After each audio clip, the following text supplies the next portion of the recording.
let me ask you on a totally different subject, but you did highlight some very key words when you were making your opening statement. And the key word you said was peace.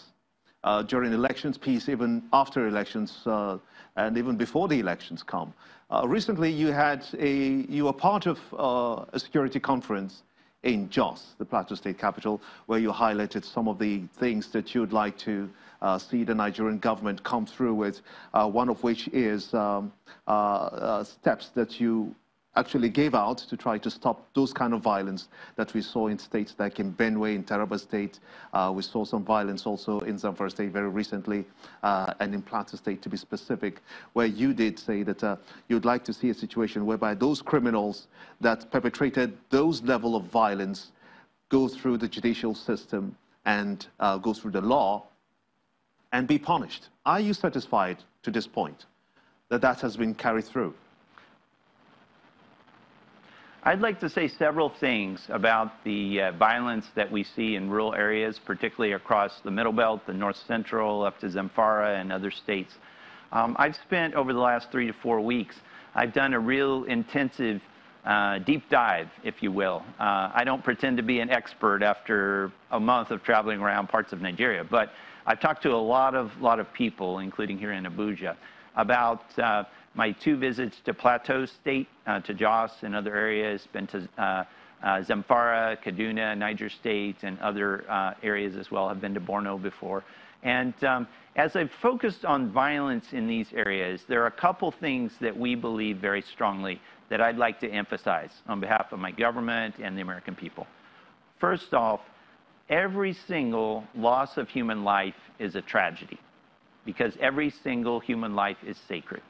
And whether a person dies violently in Plateau, or Zamfara, or Benue, or Borno, or Rivers, or Taraba, it's a tragedy if a child, a woman, or a man is killed violently. I think we have to recognize that Nigeria today is wrestling with tremendous problems of rural violence. It is not unique.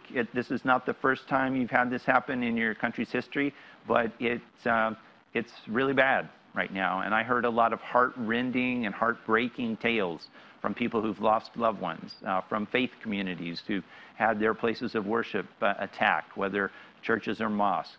I've experienced and talked to members of farmer communities and herder organizations and traditional leaders and student groups and others. And you hear the same thing, that people are fed up and just frustrated with the level of the violence. There are 3 big things that I think can be helpful to address this. And again, just to hit the high points. One is that everyone agrees that an effective law enforcement response is critical. In our own experience in the United States, we also have problems with gun violence. You know, you'll see stories about how sometimes schools or churches or markets or public gatherings will be attacked by a shooter, an active shooter. And that person sometimes will come in with a couple weapons and start shooting people quickly. One of the things, though, that's very important in terms of law enforcement response is that we try to get police there within 10 minutes. And in order to get there quickly, you can prevent the active shooter from killing more people. And oftentimes security guards are armed on the scene, and they are the first responders to get in. But a very quick response and an early warning, but early response is absolutely critical. When I visited the LGA of Berkin-Ladi, south of Jos, 3 weeks ago, one of the things, this was a community that experienced this horrific violence. And in a town, Inyar, there were over 84 people out of 1,000 who were murdered by AK-47s, machetes. Their houses burned when armed men came storming into their community in the early afternoon on June 23rd. And that was a tremendous tragedy. It was just absolutely awful.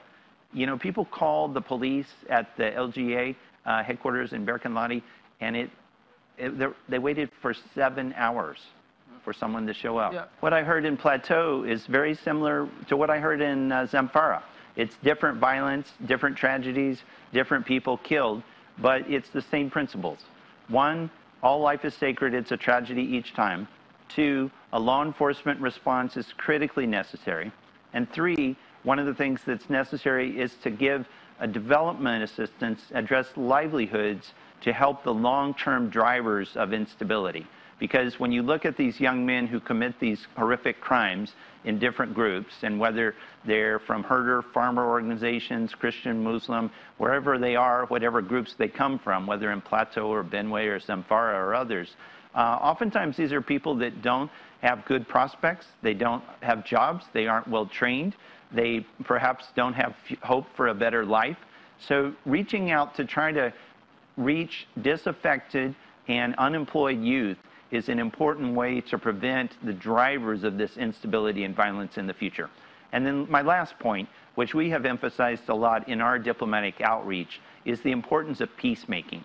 It is absolutely critical that in order to prevent cycles of violence from escalating, like in Plateau State, like in Zamfara, it's critically important that individual people, leaders and average people, speak out for peace, that they be advocates to try to prevent the cycles of violence to escalate once someone is killed from one community or the other. What we see far too tragically, we've seen this in Jos historically in 2001, 2008, more recently. We've seen it today in Zamfara. We see it in Plateau, other places. When somebody gets killed from one side, the aggrieved group strikes back with terrible reprisals. And that's one of the things that's fueled the back and forth reprisal attacks. To break that cycle, it's essential that religious leaders, traditional leaders, government officials, community leaders, youth leaders, women's groups, people speak out and say, we will not stand for this. We are committed to peace because, as Gandhi once said, an eye for an eye leaves the whole world blind. So it's essential to work together as peacemakers. And let me just tell you a really quick story that you may have heard about in the press. On Tuesday, I had the opportunity to meet for the second time one of the most extraordinary human beings I've ever met in my life. He's an 83-year-old imam from the town of Inyar in Barkanladi LGA south of Jos. This man, Imam Abdullahi Abubakar, is extraordinary. In my faith tradition as a Christian, I would call him a good Samaritan.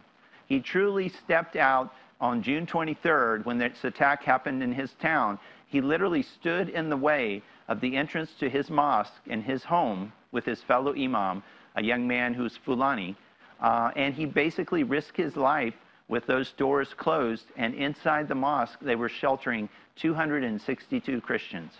And those are people that were their friends and neighbors who had gone fleeing when this horrific violence hit their town.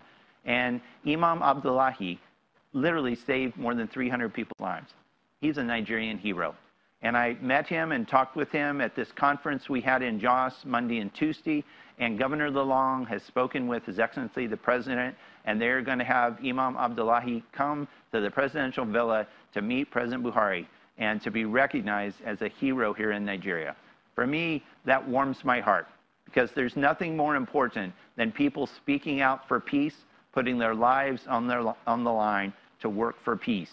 And I think we see people like that, Muslim and Christian, from different groups across the country, and that is the strength, I think, of Nigeria and indeed of all humanity. Indeed, and it's a very, very encouraging light at the end of the tunnel. We appreciate you talking to us this morning, Mr. David Young, Deputy Chief of Mission, U.S. Embassy, Abuja. Thank you again. Thank you. All right, so there you go. That's clearly have a job of work to do here. That's the show today. Thank you all for watching. We'll see you next time. I'm Chamberlain Uso. I'm Gimba Umar. I'm Neil Taigbe.